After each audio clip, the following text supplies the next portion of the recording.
नमस्कार, कैसे online classes में आपका फिर से स्वागत है। यह हमारा लेक्चर नंबर 11 है केमिस्ट्री में।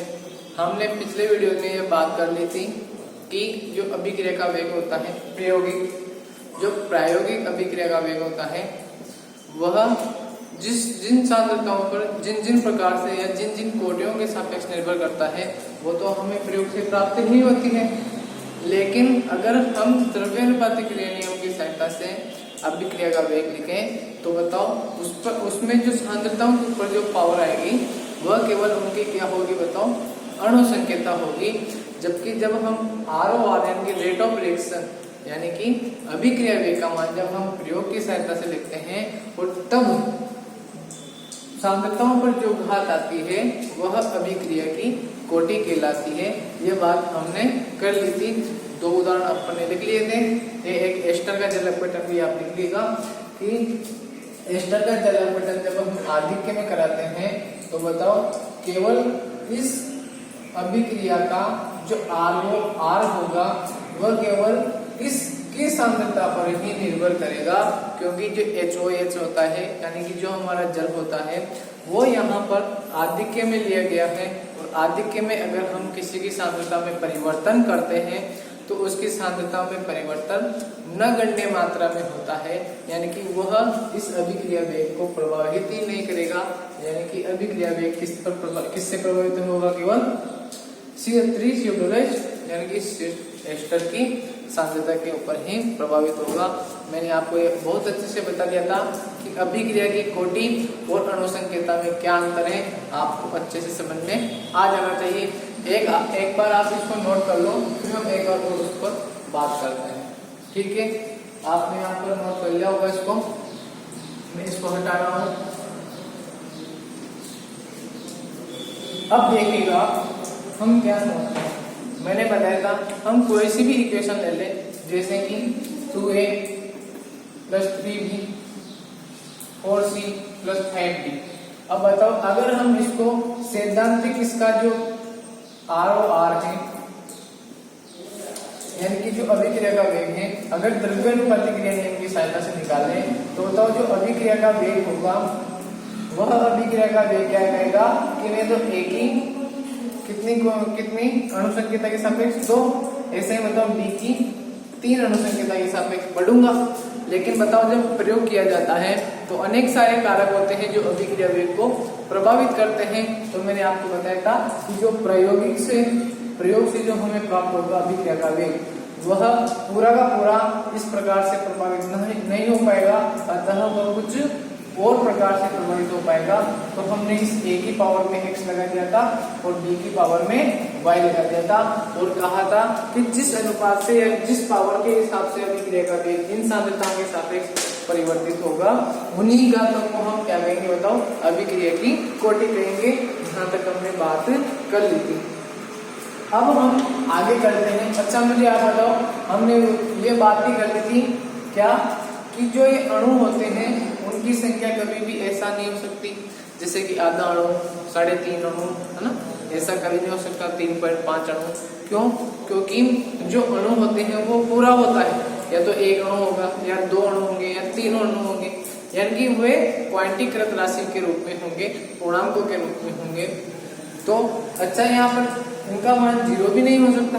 बताइए क्या 0 हो सकता है क्या, बताओ नहीं, क्योंकि अगर दोनों का मान ही 0 हो गया तो बताओ क्या अभिक्रिया होगी क्या, नहीं, क्योंकि फिर अणु ही नहीं है तो फिर अभिक्रिया किसके सापेक्ष आप करवा रहे हो। तो आपको ये चीजें समझ में आनी चाहिए कि जो अणु संकेता होती है, अणु संकेता होती है और ये जो कोटि होती है उसमें क्या अंतर होता है।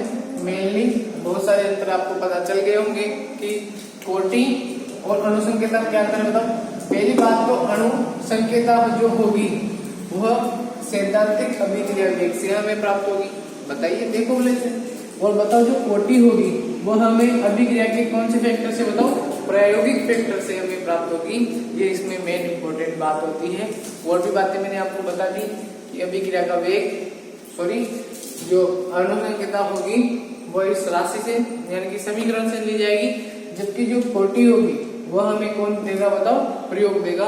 इस प्रकार की एक दो बातें हम करेंगे, यानी कि इन दोनों में अंतर हम एक बार लिखेंगे। उसके पहले मैं आपसे एक बात करना चाहता हूँ, ध्यान से देखना और गौर करने की कोशिश करना। हमने जब वेग नियम या वेग नियतांक पढ़ा था तो उसमें के का इकाई या के का मात्रक हमने ज्ञात किया था।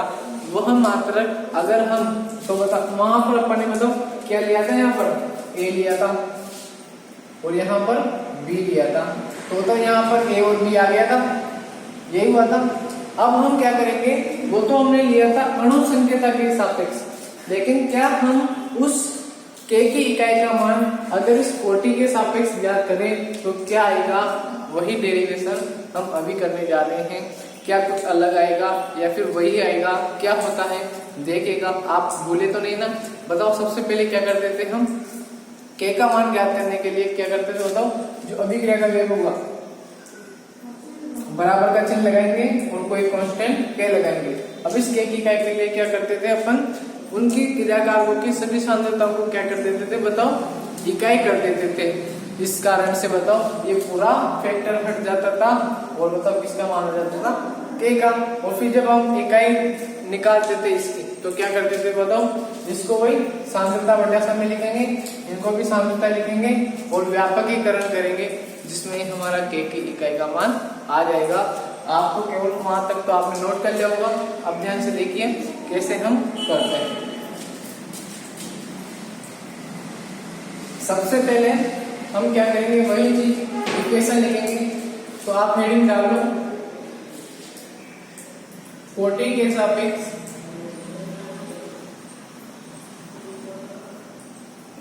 वेग नियतांक की इकाई।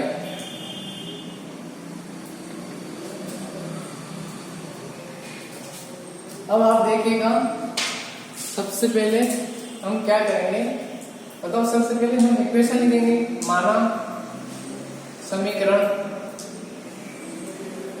बताओ माना समीकरण करके हम लिखेंगे कोई भी समीकरण है, जैसे ए बी सी और डी।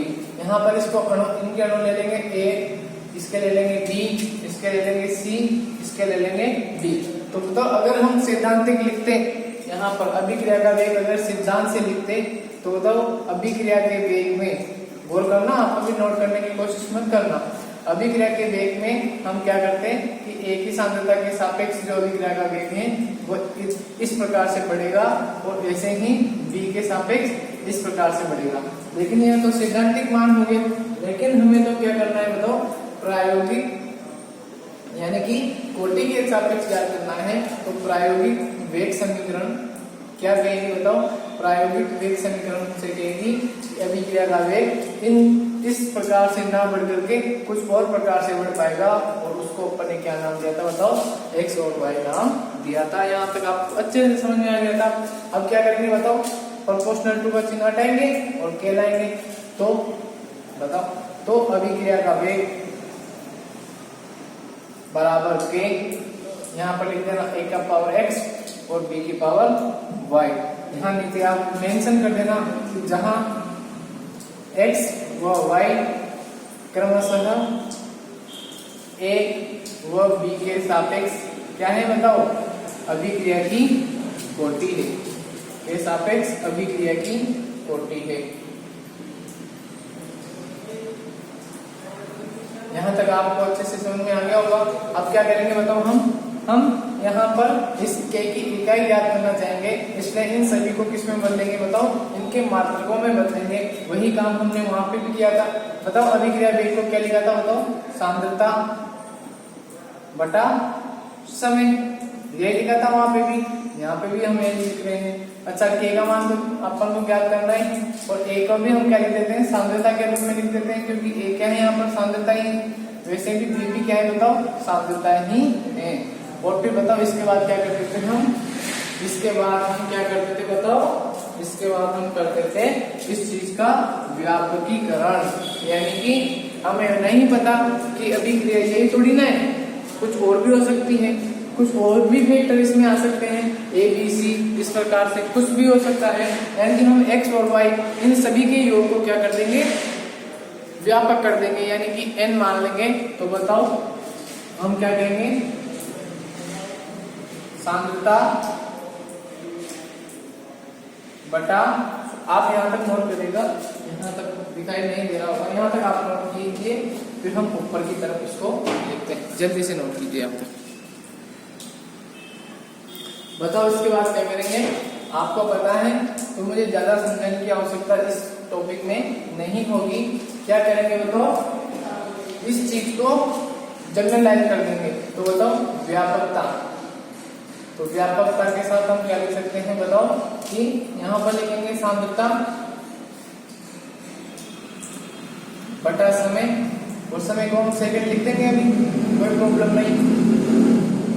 अच्छा यहाँ पर हम लिखेंगे के, और यहाँ पर लिख देंगे हम सांद्रता की पावर, बताओ क्या लिख देंगे n, क्योंकि हमने इस चीज को क्या कर दिया, जनरलाइज कर दिया, यानी कि हम चाहते हैं कि जो k का मान आए वह सभी इक्वेशनों के लिए आए, सभी समीकरणों के लिए आए, क्योंकि मतलब अगर हम x और y लेते हैं तो केवल एक किसी पर्टिकुलर समीकरण के लिए ही हमें k का मान बताता, लेकिन जैसे हम n रख देंगे इनके स्थान पर, तो बताओ n क्या कर देगा, इस k के मात्रक को व्यापकता प्रदान कर देगा। इसलिए हमने ऐसा किया है क्या, कि x और y के स्थान पर क्या रख दिया बताओ, n रख दिया। अच्छा आप ये तो नहीं कह रहे कि सर दोनों में से एक ही कैसे लिए, देखना ध्यान से, बताओ आधार समान होते तो घातें क्या हो जाती है, जुड़ जाती है, तो ये क्या हो गया x प्लस वाई, तो इस प्रकार से बहुत सारे जुड़ रहे होंगे z t y, तो इन सबको मिलाकर हमने क्या नाम दे दिया, n नाम दे दिया, कि जो भी समीकरण होगी उसके सापेक्ष आप लेते जाना, उस प्रकार से k की इकाई आती जाएगी। तो हमने जैसे इसको जनरलाइज किया, उसके बाद तो आपको बताइए क्या करते थे बताओ, वही चीजों को इधर उधर ले जाएंगे। अच्छा नहीं, अब बताओ k को एक तरफ रखा मैंने, इधर लिया सांद्रता की पावर 1 चल रही है, अब बताओ इस समय को मैं क्या लिख दूं, सेकंड के रूप में लिख दूं। अच्छा ये बताओ सांद्रता की पावर n जब बटे के इधर आएगी, सॉरी बराबर के इधर आएगी, तो बताओ कहां चली जाएगी, नीचे चली जाएगी, तो यहाँ पर मैं लिखूंगा सांद्रता की पावर n, और जब इस सांद्रता को मैं ऊपर की तरफ ले जाऊंगा तो यह सांद्रता की जो इकाई हो जाएगी वो हो जाएगी 1, और बताओ n घात ऊपर जाते हैं -n, अच्छा सेकंड भी ऊपर जाते हैं सेकंड इनवर्स, तो बताओ यहाँ से k का मान क्या आया, सांद्रता को हम क्या लिखते थे बताओ, मोल प्रति लीटर, और यहाँ पर हम लिखते हैं 1 - n इंटू सेकंड इनवर्स। देखो इसको समझाने में मुझे नहीं लगा कि इसको वापस से आपको समझाना चाहिए था, क्योंकि आपको ये पता है, हमने ये डेरिवेशन कर लिया है, बस मुझे ये समझाना था कि x और y के सापेक्ष भी अगर हम k की इकाई निकालें तो क्या k की इकाई में कोई परिवर्तन आएगा, नहीं, क्योंकि बताओ k का मात्रक वही आया, मोल प्रति litre 1 - n into second inverse. अब बताइए आप यहाँ पर हमने क्या बताओ, ये जो n है बताओ, ये n किसका काम करेगा बताओ, उन x y z का मान, और बताओ x y z क्या होते थे बताओ, अभिक्रिया की कुल कोटि होती थी, यही हमने पढ़ा था कि x तो a के सापेक्ष, b के सापेक्ष y, तो x प्लस y अभिक्रिया की कुल कोटि हो जाती थी, तो x प्लस y कुल मिलाकर n ही तो है, यानी कि n क्या हो जाएगी, संयुक्त रूप से अभिक्रिया की कोटि हो जाएगी। अब जो जैसी अभिक्रिया होगी उसके सापेक्ष हम n का मान रख देंगे।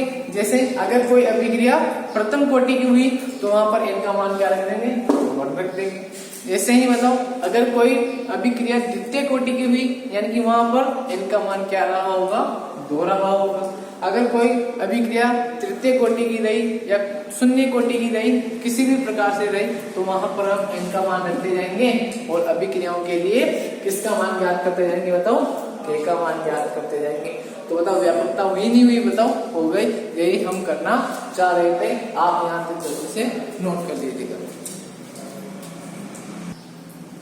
ठीक है, यहाँ तक आपने नोट कर लिया। अब मैं इस चीज को वापस से लिख रहा हूँ। अब अपन को क्या करना है, अब हमें एक क्वेश्चन आता है, देखो परीक्षा में डायरेक्ट आपसे एक नंबर में एक क्वेश्चन पूछ लिया जाता है कि जब अभिक्रिया की कोटि प्रथम कोटि की हो तो उसके लिए k की इकाई क्या होगी। तो बताओ अगर आपको ये चीज पता होगी तो उसमें केवल n का मान रखना रहेगा, उसमें आपका आंसर आ जाएगा।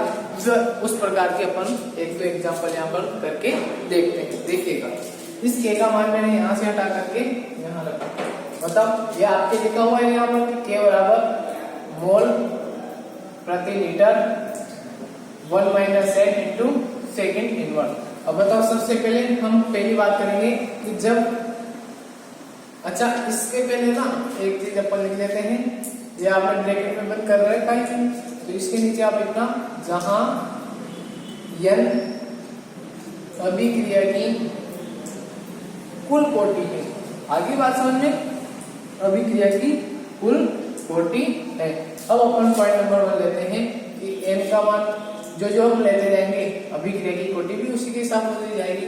तो जब मैं n का मान 0 ले लेता हूँ तो बताओ कोटि कितनी आ जाएगी 0, यानी कि शून्य, तो वो अभिक्रिया क्या कहलाने लग जाएगी, शून्य कोटि की अभिक्रिया। तो यहाँ हम लिखेंगे कि जब अभिक्रिया शून्य कोटि की हो, ये सब इसके केस है। क्या क्या केस हो सकते हैं?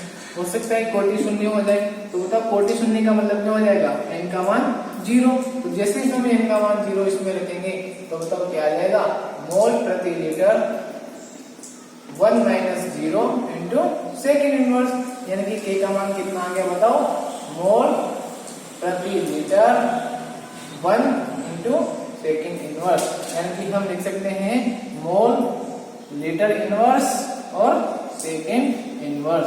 यानी कि बताओ जब शून्य कोटि अभिक्रिया होगी तो k की इकाई वही होगी जो अभिक्रिया वेग की इकाई थी। यही थी अभिक्रिया वेग की इकाई, mole litre inverse second inverse. यहाँ तक आप नोट कीजिएगा। फिर जरा देखो ध्यान से दोबारा, बताओ जब शून्य कोटि की नहीं होगा कि क्या हो जाए, प्रथम कोटि की, तब आप मुझे बताइए जल्दी से। जब अभिक्रिया प्रथम कोटि की हो तो बताओ प्रथम कोटि, जैसे ही उसने कहा हम n का मान क्या रख देंगे बताओ, 1 रख देंगे, तो 1 का मान प्रथम होता ही है। तो बताओ k का मान कितना आएगा, वही सूत्र में रख दो आप। इस सूत्र में बताओ मोल प्रति लीटर और 1 माइनस n, और n का मान कितना है 1, तो 1 माइनस 1 और इंटू में सेकेंड इनवर्स। तब आप मुझे बताइए 1 में से 1 गया तो 0, और किसी की भी पावर 0 का मान क्या होता है 1, तो बताओ 1 सेकेंड इनवर्स से गुणा होकर के क्या दे देगा बताओ, सेकेंड इनवर्स। यहाँ तक आप नोट कीजिएगा। फिर मुझे आप जल्दी से n बराबर 2 के लिए, यानी कि द्वितीय कोटि अभिक्रियाओं के लिए एक ही इकाई जल्दी से ज्ञात करके बताइए मुझे। कर लिया होगा यहाँ तक? बताइए मैंने क्या किया आपको। मैं इतना सा हटा देता हूँ यहाँ पर।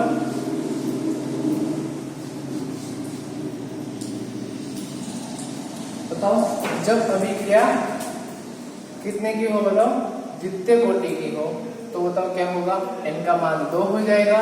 तो बताओ k की इकाई कितने आएगी, मोल प्रति litre 1 minus 2 into second inverse. यही आपके आया होगा।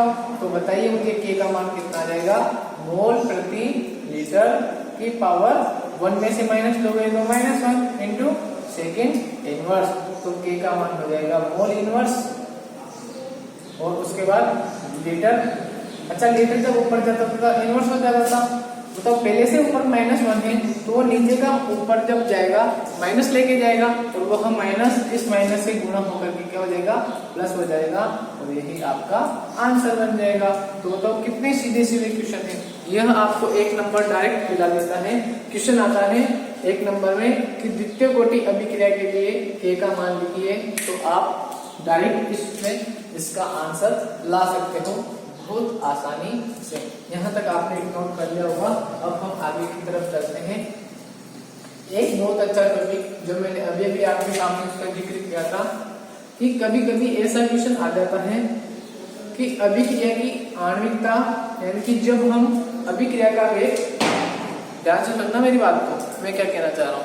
मैं कहना चाह रहा हूँ कि कभी कभी ऐसा क्वेश्चन आ जाता है कि अभिक्रिया की आणविकता और अभिक्रिया की कोटि में क्या अंतर होता है, उसका आप स्पष्ट कीजिए।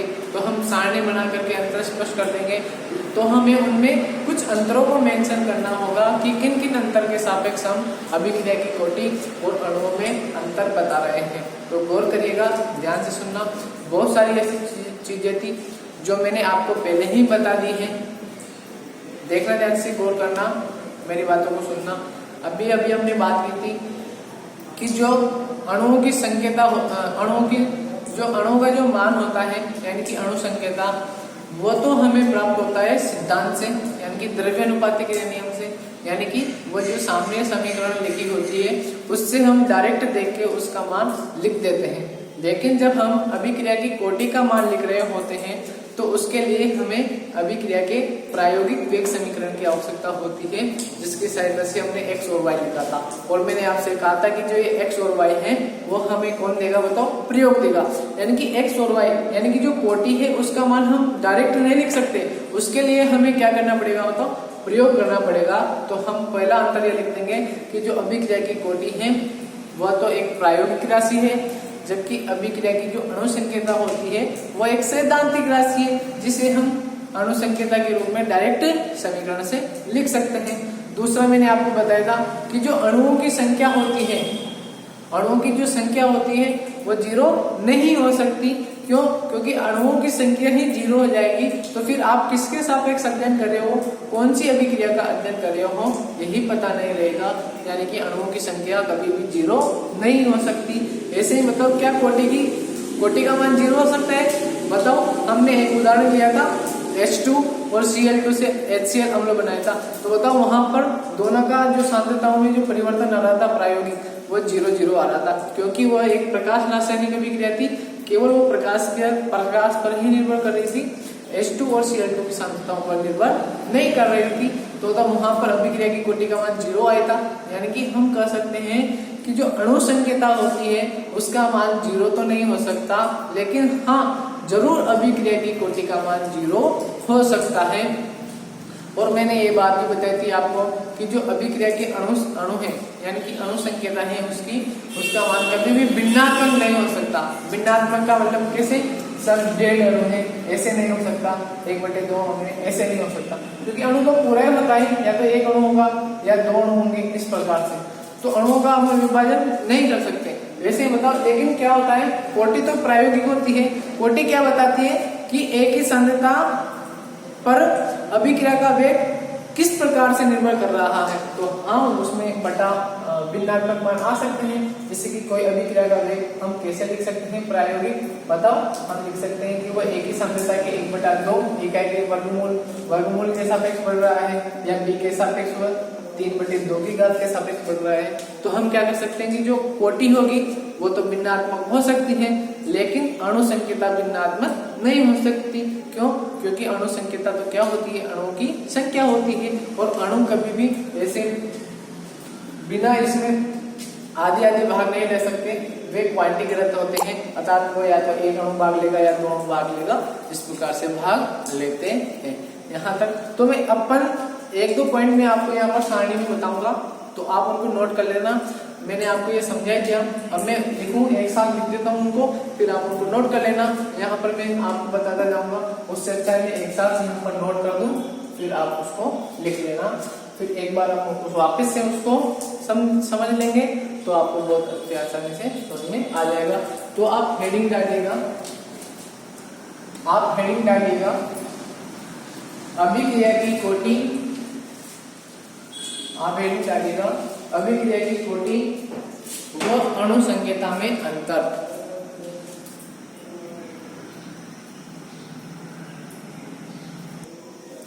तो गौर करिएगा इस सारणी के ऊपर, ये बताता है अणु संकेता और ये बताता है कोटि। तो वही चीजें हैं। बताओ, जो अणु संख्या होती थी वह हमें किससे प्राप्त होती थी? बताओ, अभिक्रिया के समीकरण से। तो बताओ, हमने यहाँ पर यही चीज लिखी है कि पूर्णांकों द्वारा संतुलित अभिक्रिया में क्रियाकारक पदार्थों के अणुओं की जो संख्या होती है वही तो अणु संकेता कहलाती है।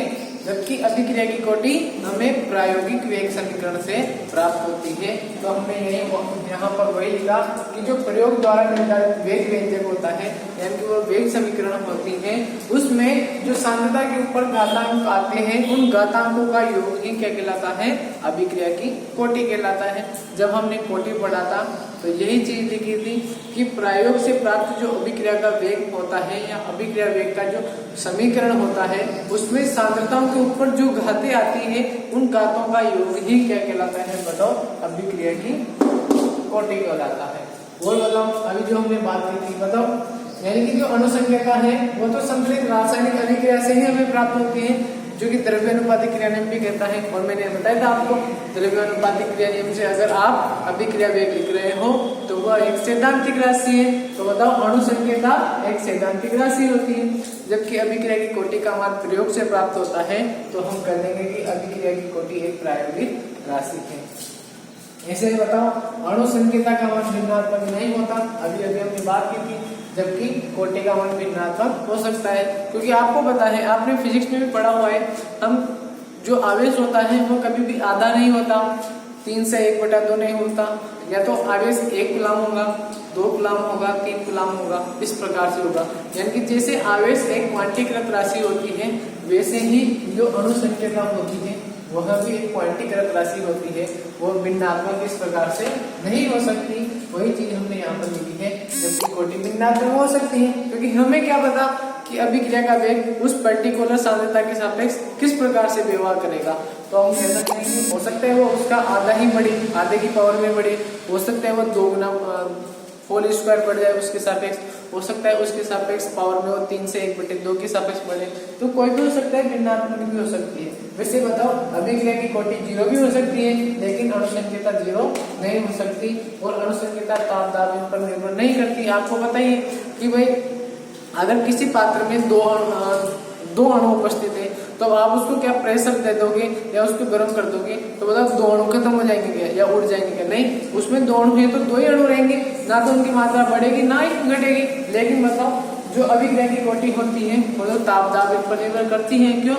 क्योंकि अणु तो उतने ही रहेंगे, लेकिन जो अभिक्रिया का वेग आएगा प्रयोग से वह ताप दाब पर निर्भर करता है। हमने पढ़ा है कि अभिक्रिया के वेग को बहुत सारे कारक प्रभावित करते हैं। तो बताओ अभिक्रिया की कोटि जरूर किन से प्रभावित होगी? ताप दाब इनसे, क्योंकि जैसे ही ताप दाब हम बढ़ाएंगे प्रयोग के कारण जो अभिक्रिया का जो पथ होगा यानी कि सांद्रताओं में परिवर्तन होगा वो प्रभावित हो जाएगा, और जैसे सांद्रताओं में परिवर्तन की दर बढ़ेगी उनके ऊपर जो घातें होंगी वो भी परिवर्तित हो जाएगी, और वह जो घातें होती है वही तो कोटि कहलाती है।